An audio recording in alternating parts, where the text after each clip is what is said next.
السلام علیکم ورحمۃ اللہ وبرکاتہ۔ دوستوں، ایک اہم مسئلے کی طرف میں آپ تمام حضرات کو متوجہ کرنا ضروری سمجھتا ہوں۔ اس مسئلے کی طرف بہت غفلت ہو رہی ہے۔ وہ مسئلہ کیا ہے اور غفلت کیا ہو رہی ہے، اور پھر غفلت کے نتیجے میں ہمارا نقصان کیا ہو رہا ہے، یہ سب بات سننے اور سمجھنے کے لیے آپ ہماری اس آڈیو کو آخر تک سنیں۔ مسئلہ یہ ہے کہ پاکی بہت ضروری چیز ہے اور ناپاکی اچھی چیز نہیں ہے، یہ ہم بھی جانتے ہیں، آپ بھی جانتے ہیں۔ اب غفلت کہاں ہو رہی ہے وہ سنیں۔ غفلت ہو رہی ہے ہماری مسجدوں کے طہارت خانے میں، ہماری مسجدوں کے ٹوائلٹ میں، ہماری مسجدوں کے واش روم میں، یہاں غلطی ہو رہی ہے۔ کیا غلطی ہو رہی ہے؟ غلطی یہ ہو رہی ہے کہ ہمارے جو احباب ہیں، مصلی حضرات، نمازی حضرات، صف اولیٰ کا اہتمام کرنے والے، یا نارمل کوئی بھی مصلی یا مسلمان جو مسجد میں آتا ہے اور مسجد کے طہارت خانے کو استعمال کرتا ہے، وہ طہارت خانے استعمال کرنے کے بعد، پیشاب پاخانہ کرنے کے بعد یوں ہی نکل جاتے ہیں پیر دھلے بغیر۔ میں نے بہت غور کیا، شاید مجھے 100 میں سے 1 یا 2 یا 3 بندہ دکھا جس میں میں خود شامل ہوں جو پیر دھلتا ہے، نہیں تو 100 میں سے 97 98 بندے ایسے جاتے ہیں جو پیر نہیں دھلتے ہیں اور یوں ہی نکل جاتے ہیں۔ اب ہوتا کیا ہے؟ پیر نہیں دھلا جبکہ اس پہ پیشاب کے چھینٹے ہیں، پیر نہیں دھلا جبکہ پیر گیلا ہے۔ اب اسی گیلے پیر سے وہ آدمی بیت الخلاء سے، طہارت خانے سے، واش روم سے نکل کر کے مسجد پھلانگتا ہوا آگے جاتا ہے، چاہے وہ مسجد کے اندر جاتا ہے، چاہے مسجد پھلانگ کر کے مسجد سے گزر کر کے باہر جاتا ہے، چاہے وضو خانے پہ جاتا ہے، یعنی کہیں بھی جاتا ہے مسجد کے حدود میں، وہ اپنے اسی ناپاک پیر سے جاتا ہے۔ جی ہاں، ناپاک پیر سے۔ میں ناپاک پیر بے ہوشی میں نہیں کہہ رہا ہوں، ہوش میں، ہوش و حواس میں کہہ رہا ہوں، اسی ناپاک پیر کے ساتھ مسجد میں جاتا ہے اور مسجد کا وہ ایریا اس کے چلنے سے ناپاک ہو جاتا ہے۔ پھر اب ہوتا یہ ہے کہ اس کے چلنے سے ناپاک ہو گیا، اب ایک پاک صاف آدمی وضو کر کے اپنے پاک پیر کے ساتھ اس جگہ پہ جیسے ہی پیر رکھتا ہے، اس پاک آدمی کا پیر بھی ناپاک ہو جاتا ہے۔ پھر تیسرے آدمی کے ساتھ یہی ہوتا ہے، یہاں تک کہ ہماری مسجدوں میں سارے لوگوں کے پیر ناپاک ہوتے چلے جاتے ہیں، حتیٰ کہ مصلی بھی ناپاک ہو جاتا ہے۔ اس پہ بہت سنجیدگی کے ساتھ غور کرنے کی ضرورت ہے، ورنہ نقصان اس کا یہ ہوگا کہ ہماری ساری محنت یہیں دھری کے دھری رہ جائے گی۔ ایک مسئلے میں غفلت کرنے کی وجہ سے ہوگا یہ کہ سب بے نمازی شمار ہوں گے، مسجد بھی ناپاک رہے گی، مصلی بھی ناپاک رہے گا، نماز کسی کی نہیں ہوگی۔ یہ میں بالکل بے ہوشی میں نہیں کہہ رہا ہوں، 100% سے زیادہ ہوش و حواس میں کہہ رہا ہوں۔ آج جو غفلت ہو رہی ہے، یہ دینداروں کی غفلت کی بات بتا رہا ہوں۔ اللہ معاف کرے، میں نے ٹرسٹی حضرات سے بیٹھ کے بات کی، ائمہ حضرات کو بھی متوجہ کرایا، بس اللہ ہی عافیت کے ساتھ سب کو سمجھا دے کہ اس مسئلے کو بڑی سنجیدگی سے اور اہمیت کے ساتھ لینے کی ضرورت ہے، اور صرف میرے یا ٹرسٹی یا امام کے اہمیت کے ساتھ لینے سے حل ہوگا نہیں، حل ہوگا ہر ایک مسلمان اس کو سنجیدگی کے ساتھ لے تب حل ہوگا۔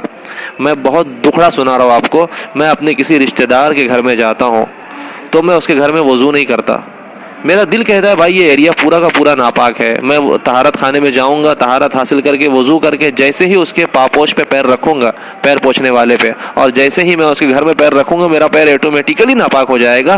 گارنٹی نہیں ہے کہ اس کا گھر پاک ہے، گارنٹی نہیں ہے کہ اس کا پاپوش پاک ہے، اور یہ کوئی چوچلے گیری میرے سامنے نہیں کر سکتا کہ ارے ہمارے گھر میں تو بہت بچے ہیں، ہم لوگ بہت کنٹرول کرتے ہیں، مگر ایسا ہو جاتا ہے۔ یہ بالکل دھوکہ ہے، یہ اپنے نفس کا دھوکہ ہے اور اسی دھوکے میں مبتلا ہے۔ اگر آپ مجاہدہ، پھر کس کا نام رہ گیا؟ مجاہدہ اسی کا نام ہے نا، بچے ناپاک کرتے ہیں، آپ پاک کیجئے۔ اسلام، اگر مذہب اسلام کو فالو کرنے والے ہیں تو مذہب اسلام نے کہا ہے پاک رہو، پاک رہنا پڑے گا۔ ایک صحابی کی وفات کے بعد ایک واقعہ پیش آیا، اللہ کے نبی صلی اللہ علیہ وسلم 2 قبر سے گزر رہے تھے اور وہاں قبر میں عذاب ہو رہا تھا۔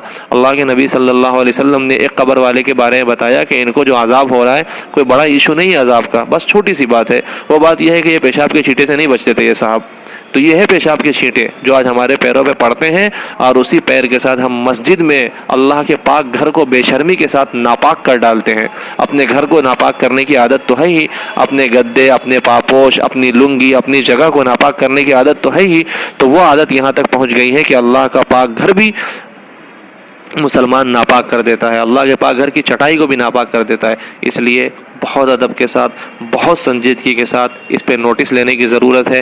ہر شخص اہتمام کے ساتھ اس بات کا خیال رکھے کہ وہ طہارت خانے میں جائے، چاہے وہ پیشاب کرے، چاہے وہ ٹوائلٹ میں جائے، کہیں بھی جائے، پیر دھل کر کے ہی نکلے، اندر سے ہی دھل کے نکلے، اور یا اندر سے دھلے بغیر اگر نکل گئے تو ایٹ لیسٹ اتنا تو ہونا چاہیے جو اہل مساجد کی ذمہ داری ہے، ٹرسٹی حضرات کی ذمہ داری ہے، کہ وہ جسٹ وضو خانے کے گیٹ پہ ہی طہارت خانے کے گیٹ پہ ہی ایک نل لگا کے رکھیں، جیسا کرلا مرکز میں ماشاءاللہ اس کا اہتمام ہے۔ کرلا مرکز کے طہارت خانے کے باہر ایک نل لگا ہوا ہے، اور اچھے انداز میں نل ہے کہ چھینٹے بھی نہ پڑیں، وہ تھوڑا سا اونچا کر دیا گیا ہے اور نل ہے تاکہ آدمی پیر وہاں داخل کر کے دھل لے اور پھر چپل اتار کر کے مسجد میں چلا جائے، یا باہر جانا ہو تو باہر چلا جائے۔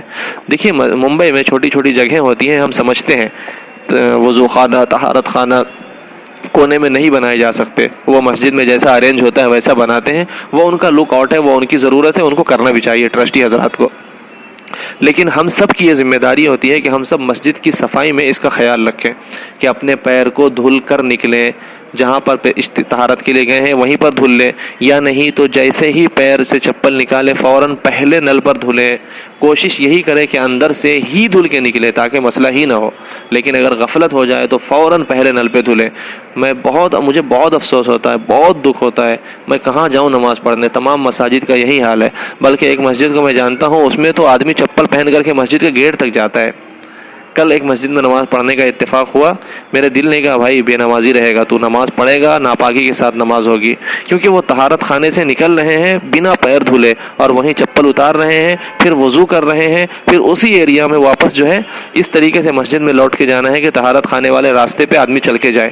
تو طہارت خانے والے راستے میں جو چپل پہن کے گیا تھا وہی چپل اتار کر کے گیٹ پہ اتارا ہے، پھر وضو کیا ہے، اب وضو کر کے مسجد میں اس راستے سے اس کو جانے کا راستہ بنا ہوا ہے کہ وہ طہارت خانے والے راستے پہ چل کے جائے گا۔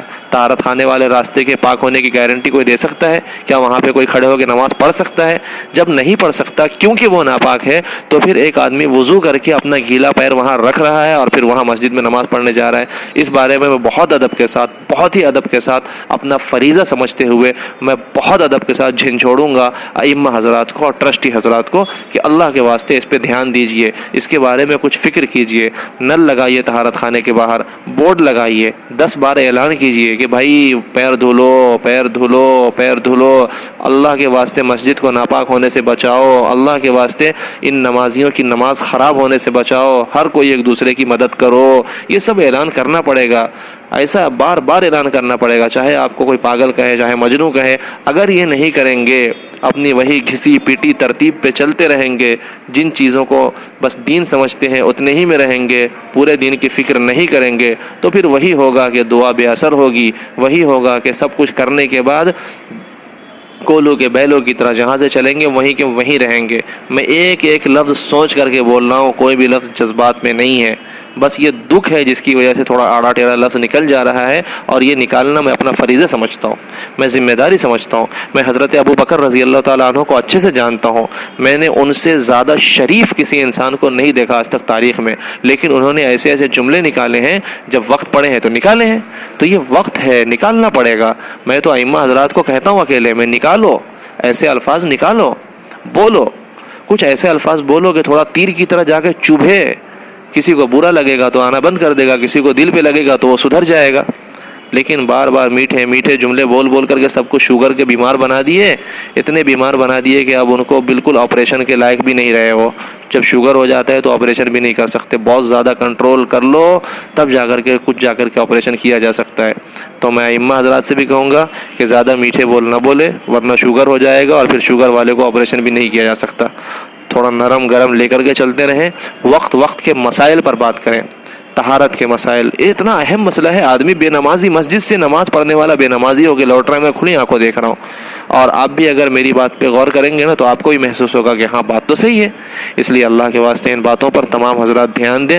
اللہ ہم سب کو کہنے اور سننے سے زیادہ عمل کی توفیق نصیب فرمائے. میرے بھائیوں، میرے بزرگوں، میرے دوستوں، یاد رکھیے اگر ہم نے ان چیزوں پر دھیان نہیں دیا تو پھر ہم کولہو کے بیل ہیں. کولہو کا بیل کیا ہے؟ بہت دیر چلنے کے بعد جب اس کی پٹی ہٹائی جاتی ہے تو پتہ چلتا ہے بیٹا تو وہیں ہے جہاں پہلے تھا.